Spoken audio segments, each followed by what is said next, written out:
Muy buenas, bienvenidos a las entrevistas de Tenerife al Día. Saludos a todos los que nos siguen en diferido, ya sea por mirametv.com o por nuestro canal de Vimeo, que para los que no lo conozcan es vimeo.com/mirametv. Como ven, es muy sencillo seguir todos estos programas, ya sea en diferido, también si lo hacen a través de la televisión digital terrestre, que como saben además, dentro de muy poquito vamos a empezar a emitir para todos los hogares de Canarias. A todos, insisto, muchas gracias por seguirnos y hoy con una entrevista interesante porque nos acompaña un abogado especialista en Derecho Administrativo y con él podemos hablar de muchas cuestiones y sobre todo dudas que normalmente nos surgen, sobre todo a los periodistas a la hora de contarles a ustedes pues algunas informaciones, sobre todo en un mundo tan judicializado dentro de la clase política y de las administraciones públicas como nos estamos encontrando en estos últimos años. Bueno, sin más yo les doy la bienvenida y también les presento a Juan Carlos Melián, a quien, insisto, tenía muchas ganas también de compartir este rato con él. Juan Carlos, muy buenas tardes. ¿Qué tal? Buenas tardes. Sobre todo también muchas gracias por acompañarnos.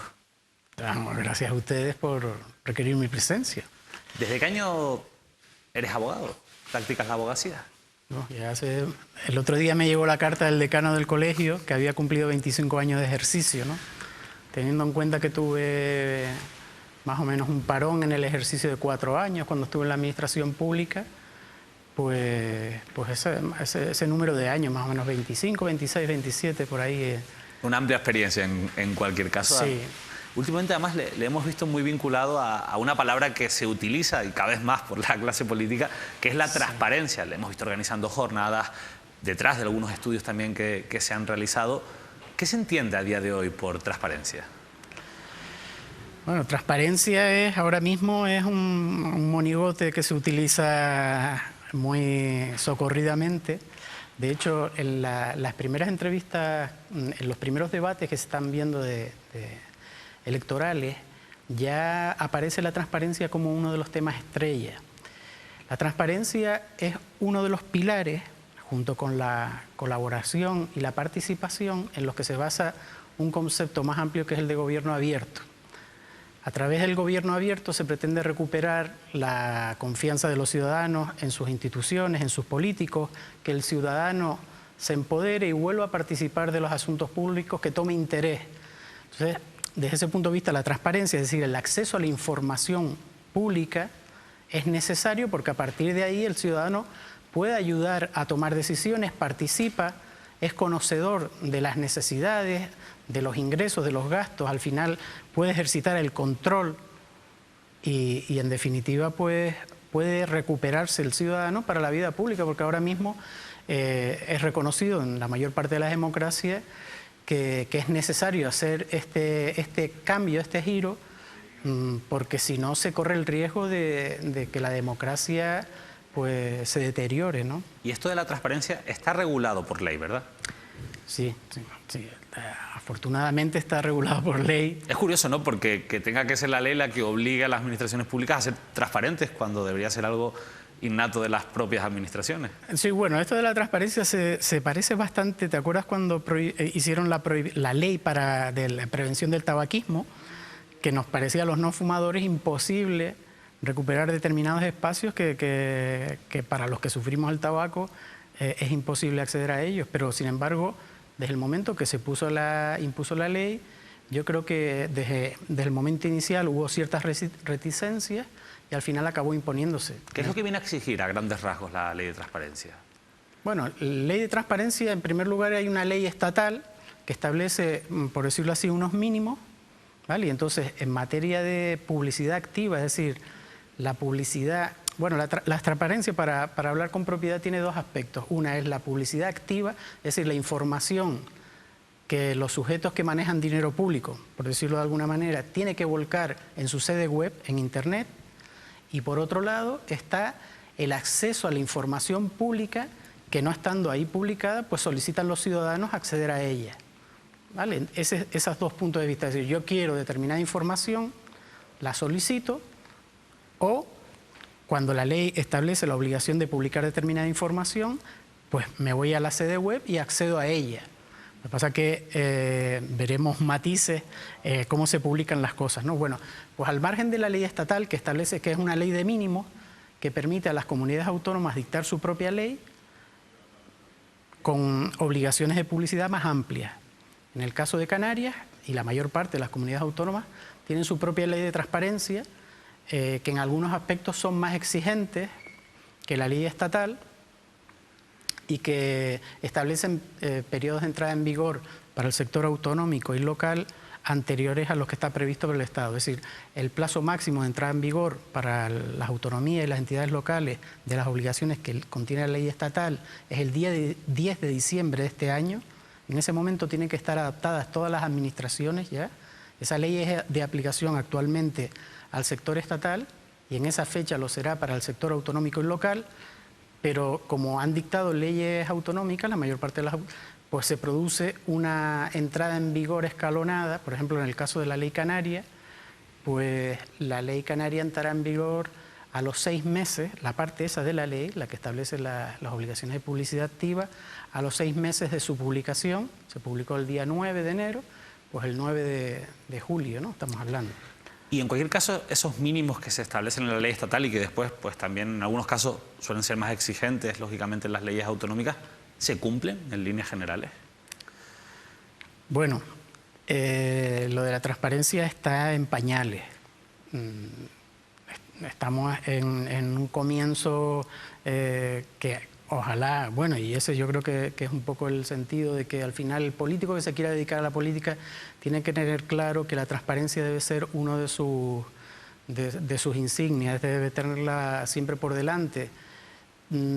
Ahora mismo, una vez entre en vigor las obligaciones legales, bueno, ya está en el Estado ya tiene su portal andando, pues hombre, inicialmente lo que se está haciendo es volcar la información en PDF, ¿vale?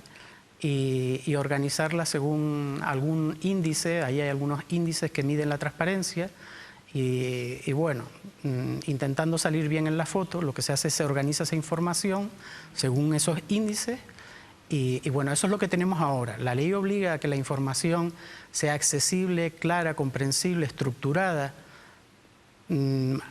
llegar al punto que el ciudadano le sea muy fácil encontrar cualquier información y que esa información sea reutilizable, pues bueno, yo creo que todavía nos queda un largo trecho. Ahora mismo nosotros hemos analizado la sede web tanto de los cabildos insulares de las islas como de los ayuntamientos y la verdad que la valoración general merece la pena hacer una valoración en profundidad respecto a 2 cabildos y en el caso de los ayuntamientos respecto a 4 o 5. El resto, pues, muchos de ellos tienen una plataforma, pero claro, la tienen que alimentar porque el tema de la transparencia supone también interiorizar en la organización una manera distinta de tratar la información para que se trate de forma incorporarlo a la propia cultura de la organización, la transparencia. Ahora, sí, que no sea flor de un día realmente lo que se hace, ¿no? Es decir, a lo mejor se vuelcan los datos en la web, pero después no se le da una continuidad, digamos, ¿no? A ese claro, trabajo de hay que crear unidades de información que mantengan actualizada esa información y que además orienten toda la organización para el cumplimiento de los principios. Te pongo un ejemplo que yo creo que es muy sencillo. No sirve de nada que la información presupuestaria, por ejemplo, el presupuesto de un ayuntamiento, darle al ciudadano como información el documento presupuestario. Bien, probablemente haya algún ciudadano que sea lo suficientemente entendido para llegar a alguna conclusión, pero es más práctico, a los efectos de la transparencia, es más práctico volcar una serie de gráficos, índices sencillos, que de un solo vistazo le permitan decir, mira, pues del presupuesto esta parte va a inversión, esta parte la destinamos a personal y de esta parte, y después si se quiere ampliar la información, pues sí, está bien volcar PDFs, etcétera, etcétera. O por ejemplo, ¿qué cuesta poner una hoja Excel del presupuesto? Claro, el problema de eso, por eso te digo que es un cambio cultural, es que cualquiera puede acceder a esa información y la puede utilizar para de ahí sacar conclusiones que tienen una lectura, ¿no? Que normalmente no es visible. Los periodistas, además, que somos muy de moda, como ahora está de moda la palabra transparencia, pues nos hemos acostumbrado a ver en muchos medios de comunicación grandes titulares cuando se realizan estudios sobre transparencia y nos encontramos con que X ayuntamiento de repente se convierte en el más transparente de Canarias por determinado estudio que se ha hecho.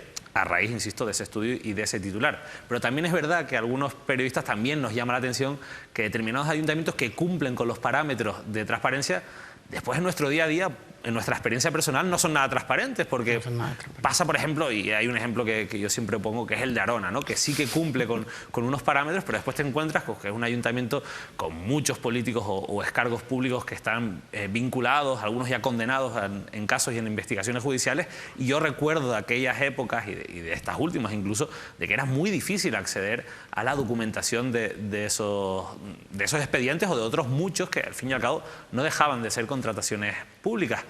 Claro, eso demuestra que todavía queda mucho camino por andar, ¿no? Pero también demuestra, David, porque yo he pensado, es que sí, yo no soy periodista, pero también he llegado a la misma conclusión, que hay una extraña coincidencia que ayuntamientos muy corruptos, o por lo menos que están involucrados en muchos escándalos, pues presentan un nivel de transparencia formal, porque todos estos índices están orientados a si tú pones el presupuesto en un PDF de 800 páginas, automáticamente te dan como que cumples toda la parte de presupuesto, etcétera, etcétera. ¿Vale? Es decir, que eso hay que cogerlo con palillos, digo, con alfileres. Pues en el caso, por ejemplo, de ayuntamientos como... Yo he llegado a la reflexión, digo, bueno, pues es que igual resulta que es más fácil en esos ayuntamientos que han trabajado con el tema de la transparencia desde hace años, igual es que ha sido más fácil acceder a la información que ha permitido pues iniciar todos esos procedimientos, que igual esa es la lectura que hay que hacer. Sí, bueno, es una lectura interesante. En cualquier caso, se agradece que haya personas como Juan Carlos Melián y como otra serie de incluso colectivos, hay empresas que están dedicadas a esto del gobierno abierto, que un poco están empujando, yo creo, también a las administraciones a que se pongan las pilas, ¿no? Porque después en los otros extremos nos encontramos con ayuntamientos que todavía no tienen ni siquiera una web, y eso pues llama muchísimo la atención, ¿no? Sí, bueno. Es el caso del Tanque, por ejemplo, ¿no? Que nos encontramos, que le daban la peor nota, ¿no? en transparencia. Todo esto está relacionado con la brecha digital. Y a tenor de lo mismo, o sea, insistimos mucho en anillos insulares de carretera, pero ¿dónde está el famoso anillo insular de fibra óptica? Ahora mismo en la zona de la Isla Baja, la mayor parte del norte, la mayor parte de la isla no accede a banda ancha, no tiene acceso a internet de banda ancha y eso es un problema. Es un problema, por ejemplo, para el desarrollo de la administración electrónica, para el desarrollo de la transparencia de las administraciones, porque, claro, las propias administraciones no acaban de ver la utilidad cuando la mayor parte de sus ciudadanos pues no tienen acceso a Internet en condiciones, y con el acceso a Internet por la pérdida de oportunidades que da Internet, ¿no? El acceso a Internet. Muy vinculado a todo esto hay un asunto que me gustaría tratar con usted, que es el de las contrataciones por parte de las administraciones públicas. Yo sé que la ley es muy compleja y no vamos a poder resumirla en unos minutos, pero en líneas generales, ¿qué marca la ley de contratos del sector público a la hora de que una administración tenga que contratar? Porque por lo que tengo entendido hay una serie de límites y dependiendo del gasto y del tipo de contrato que sea, pues tienes que seguir un procedimiento u otro, ¿verdad? Hay una serie de principios que se tienen que cumplir en las contrataciones. El principio de transparencia, el de libertad de concurrencia, todo esto, el de igualdad, todos estos principios exigen, en primer lugar, la publicidad. O sea, el principio básico es la publicidad. Entonces, la intensidad de esos principios será mayor o menor en función de la importancia del contrato. Entonces, en contratación se distingue un grupo que se llama de contratos de regulación armonizada, ¿vale? que están sujetos a normativa europea y por lo tanto deben ser publicados en el boletín oficial de la Unión Europea. Además tienen unos periodos más largos de convocatoria de sus licitaciones, etc. Esos contratos son los donde está la mortadela, vamos a llamarlo así. Después hay otros contratos donde hay también una parte sustancial, que son el resto de contratos. El resto de contratos se somete a la legislación nacional. En la legislación nacional hay unos contratos que en el caso de obras es hasta 50.000 euros y en el caso de suministros y servicios hasta 18.000, que se pueden adjudicar directamente, pero eso no quiere decir que el gasto no sea necesario. El gasto tiene que estar justificado. Lo que pasa es que el procedimiento es muy sencillo. Es decir, tú haces el encargo a un empresario que entiendes que está capacitado, te lo hace y se lo paga, ¿vale? Esos son los contratos menores. Hay una figura dentro de esos contratos menores que se utiliza mucho cada vez más y que incluso se utiliza para intentar dar una apariencia de mayor transparencia, fíjese, con respecto a lo que hablábamos antes, que es el negociado sin publicidad. No, bueno, el contrato menor es la adjudicación directa, ¿vale? Después hay, por encima de esos importes que he dicho, por encima de 18.000 euros, en el caso de servicios y suministros, y 50.000 en el caso de obras, hasta 200.000, ¿vale?, en el caso de las obras, y hasta 100.000 en el caso de los procedimientos negociados, y en algunos supuestos que contempla la ley, por ejemplo, cuando hay exclusivas de propiedad intelectual, cuando se ha realizado un procedimiento abierto y no se ha podido adjudicar, eso es un procedimiento excepcional, ¿vale?, que es el procedimiento negociado, que puede ser con publicidad o sin publicidad. El problema está en esos contratos sin publicidad, en el caso de hasta 60.000 euros, es decir, vamos a hablar de suministros y servicios, para no mezclarlo con las obras y estar dando muchos importes. Desde 18.000 euros hasta 60.000 euros se pueden adjudicar contratos a través de este procedimiento negociado sin publicidad.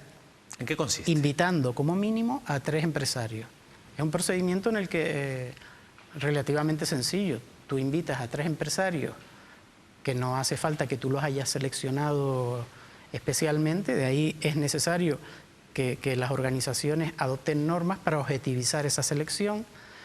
Pues bueno, tú invitas a 3 empresarios, mira, quiero una oferta para tal servicio. Entonces ellos te pasan la oferta. En teoría, previamente tú les has dicho qué aspectos van a ser objeto de negociación, qué aspectos económicos y qué aspectos técnicos van a ser objeto de negociación y conforme a qué criterios le va a adjudicar el contrato. Eso se lo tiene que decir previamente. Una vez te han pasado las ofertas, tú negocias con cada uno de ellos o con ellos en su conjunto, los sientas en una mesa y negocias con ellos y al término de esa negociación, pues ellos te envían una oferta definitiva, ¿no? Es decir, esto hemos negociado y esta es mi oferta. Y entonces tú, a continuación, lo adjudicas conforme a los criterios que previamente les has dicho que lo vas a adjudicar en los pliegos, ¿no?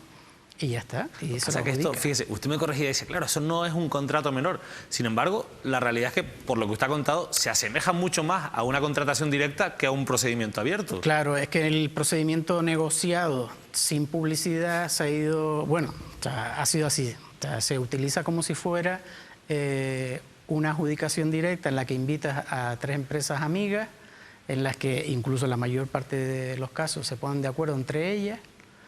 Y bueno, el procedimiento negociado es un nido de irregularidades, porque además que, por ejemplo, en la mayor parte de los casos no se negocia. Y el procedimiento negociado, si no se negocia, es nulo. Así Ese dato es importante. No es la primera vez que uno que no ha sido beneficiado con la adjudicación de un contrato negociado, pues lo impugna porque no ha habido negociación. Lo que pasa es que es difícil que se impugnen por algo que usted comentaba al principio. Claro, sí. Y es que mi pregunta sería, ¿hay algo que impida, por ejemplo, avisar a 3 empresas a sabiendas de que 2, por ejemplo, no van a poder, porque no les interesa por determinados motivos, presentar oferta y al final solo presenta una oferta y por tanto se adjudica a esa empresa? O incluso empresas que pertenecen a un mismo grupo empresarial, aunque sean empresas distintas, pero tienen una misma matriz. ¿Hay algo que lo impida?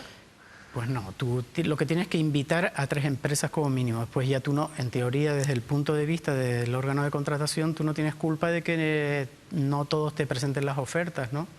¿Vale? Como mínimo tienes que invitar a 3 en el procedimiento negociado. Esto se presta a la trampa, ¿no? Puede estar pensando el espectador. Claro, claro. Por eso es necesario que las organizaciones adopten normas, por ejemplo, para hacer registros de contratistas y obligar a que las normas de selección de esos contratistas llamados a participar sean distintas, sean objetivas.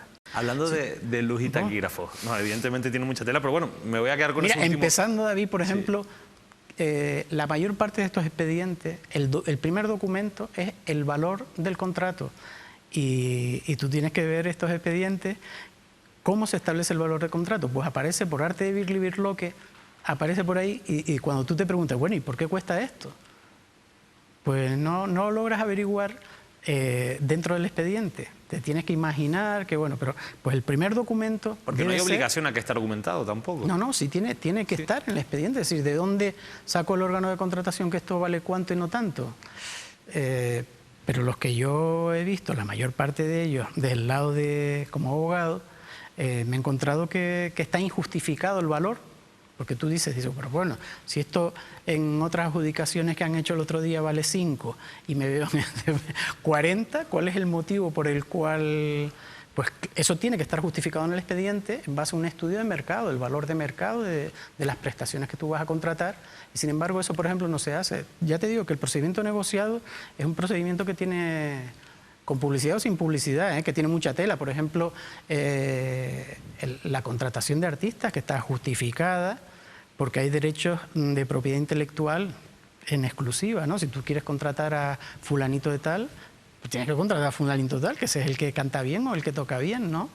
Sí, la verdad es que, bueno, necesito que da para mucho el negociado sin publicidad, por lo que estamos viendo, pero yo no quería terminar esta entrevista sin hablar de otra cuestión que también pues casi nos atropella diariamente en la actualidad informativa, y son esas obras que se adjudican por una cuantía determinada y que finalmente se acaban liquidando por una cuantía muy superior.